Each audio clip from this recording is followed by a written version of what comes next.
Assalamualaikum warahmatullahi wabarakatuh. Saya Suci Marcelina akan mempresentasikan tugas besar perancangan arsitektur ini.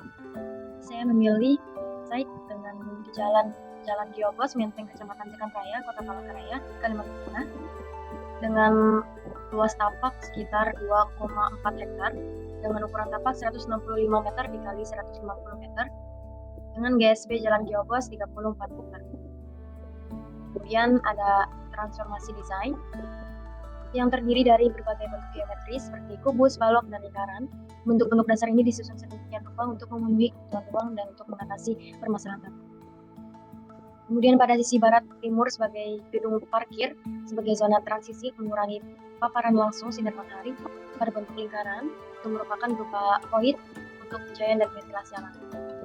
Kemudian pada sisi timur dilakukan penambahan kolom dengan fungsi sebagai apartemen dengan sisi terpendek arah timur barat untuk mengurangi intensitas panas matahari.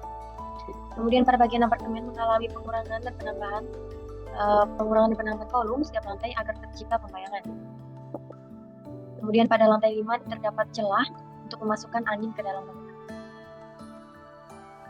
Mengaplikasikan sun shading, secondary skin atau double glass windows untuk mengurangi intensitas panas matahari yang masuk. Mengolah massa, bukaan, dan orientasi bangunan agar angin dapat masuk secara optimal. Menggunakan prinsip chimney effect, bagian apartemen menggunakan prinsip efek cerobong. Bagaimana itu fenomena alami di mana udara panas naik dan udara dingin turun dengan memiliki bukaan di bagian atas dan bawah bangunan. Udara panas naik menciptakan tekanan rendah di atas sehingga udara dingin masuk.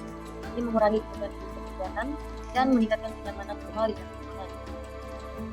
Penggunaan warna dan material yang mampu mengurangi transfer panas. Kemudian ini ada rencana vegetasi dan lanskap. Penyusunan tumbuhan dengan memperhitungkan variasi jenis dan peran masing-masing dapat meningkatkan nilai estetika serta memperbaiki kualitas udara dan mengurangi panas pada permukaan bangunan, mengurangi kebisingan dan juga sebagai peneduh. Selain itu juga menjadi elemen dekoratif. Kemudian di sini ada setman dengan skala 1:500 dengan ukuran 150 meter dikali 165 meter, merupakan tampak depan dan tampak samping kanan dengan skala 1:500, tampak belakang, tampak samping kiri.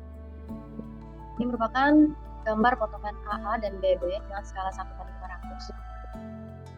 Perspektif eksterior, interior, ini outlet pada mall, ini interior mall, ini interior pada apartemen tipe studio. Rencana penghawaan, membuat celah atau void pada bangunan bagian apartemen untuk mengarahkan arah angin masuk secara optimal ke dalam koridor apartemen.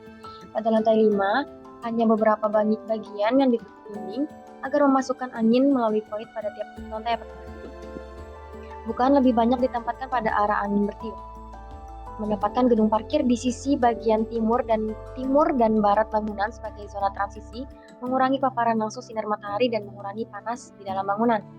Dan untuk AC pada ruangan hanya ruangan yang membutuhkan seperti unit apartemen dan outlet di pusat perbelanjaan untuk mengontrol suhu secara efisien. Ini merupakan AC split untuk apartemen dan AC sentral pada mall. Juga ada vertical garden pada bangunan untuk mengurangi radiasi matahari langsung.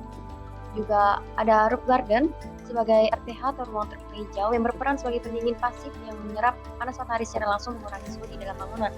Kemudian ada rencana pencahayaan, merancang bukaan yang memadai dengan memperhatikan arah matahari, mengurangi bukaan di bagian timur dan barat, dan mengoptimalkan bukaan di bagian utara dan selatan. Membuat void pada bangunan untuk meningkatkan pencahayaan alami yang masuk, mendesain gedung parkir terbuka agar tidak perlu menggunakan lampu di siang hari. Ini merupakan ada secondary skin dan jendela kaca ganda untuk mengurangi panas matahari dan menyaring sinar matahari agar tidak langsung masuk ke dalam bangunan.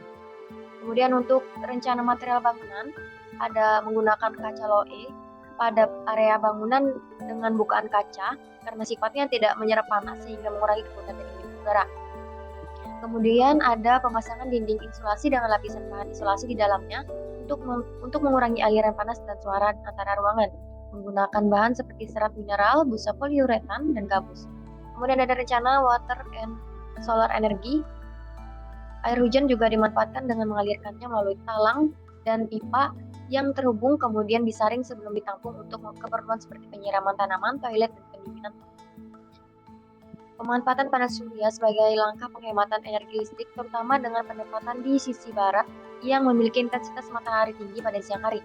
Energi yang dihasilkan pada panel surya ini digunakan untuk keperluan listrik di area taman atau ruang terbuka hijau seperti lampu dan penyiraman tanaman secara otomatis. Sekian dari saya. Wassalamualaikum warahmatullahi wabarakatuh.